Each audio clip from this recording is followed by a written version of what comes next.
Understanding Pretomanid's accelerated approval for dry TB treatment. Pretomanid is a groundbreaking drug that received accelerated approval from the U.S. Food and Drug Administration in August 2019.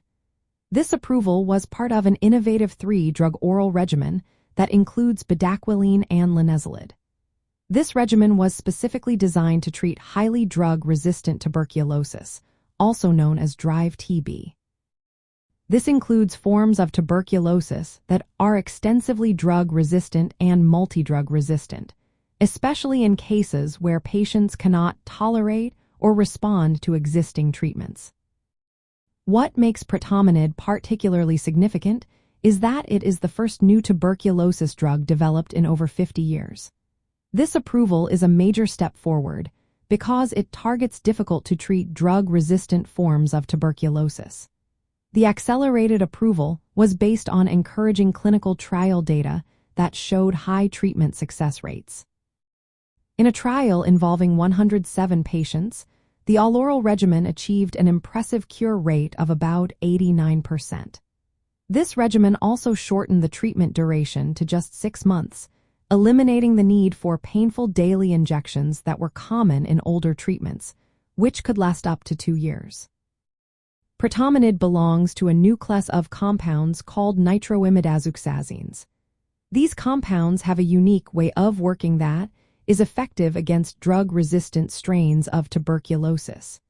In total, Pretomanid has been studied in over 1,100 patients across 19 clinical trials in 14 countries.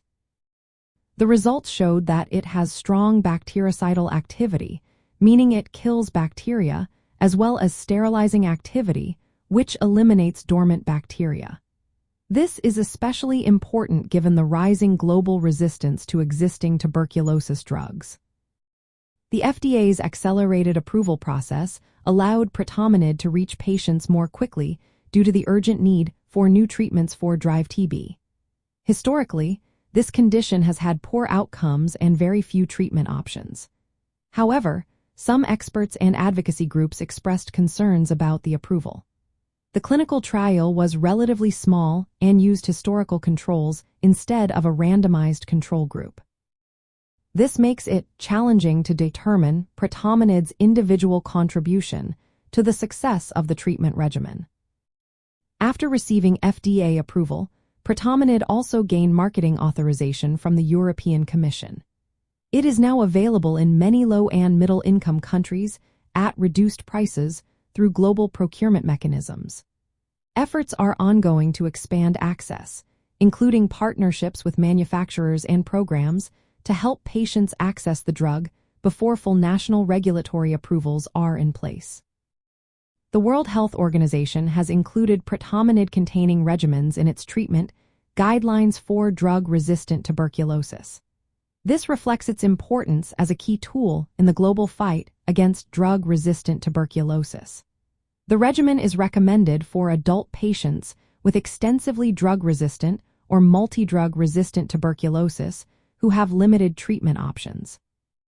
In summary, Pretomanid's accelerated approval for treating drug-resistant tuberculosis was driven by its innovative mechanism, strong clinical trial results showing high cure rates with a shorter treatment regimen, and the urgent public health need for better therapies against drug-resistant tuberculosis. While this approval marks a significant breakthrough, ongoing monitoring, further studies, and efforts to improve global access remains essential to maximize its impact in combating tuberculosis.